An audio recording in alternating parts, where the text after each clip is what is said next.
Back to news. YCP అభ్యర్థుల తుది జాబితాను నేడు ప్రకటించనున్నారు పార్టీ అధ్యక్షుడు జగన్.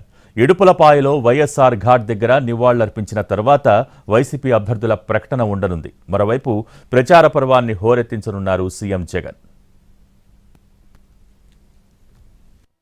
అధికార వైసీపీ మొత్తం 175 అసెంబ్లీ స్థానాలు, 25 లోక్సభ స్థానాలకు ఒకేసారి అభ్యర్థుల్ని ప్రకటించేందుకు రంగం సిద్ధం చేసుకుంది.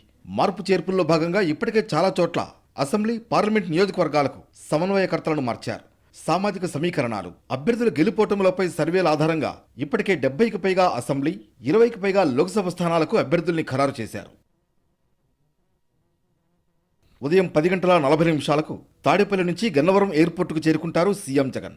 మధ్యాహ్నం 12 గంటలకు కడప ఎయిర్పోర్టుకు రానున్న సీఎం జగన్ అక్కడి నుంచి ప్రత్యేక హెలికాప్టర్లో ఇడుపులపాయ వెళ్తారు.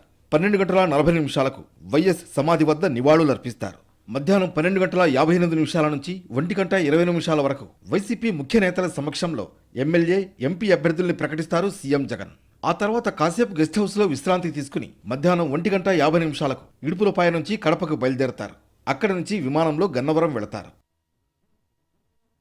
శనివారం అభ్యర్థుల తుది జాబితా ప్రకటన సందర్భంగా పార్టీ నేతలకు సమాచారం ఇచ్చింది వైసీపీ. ఇడుపులపాయలో సీఎం జగన్ పర్యటన కోసం కడప జిల్లా పోలీసులు భారీ బందోబస్తు ఏర్పాటు చేస్తున్నారు.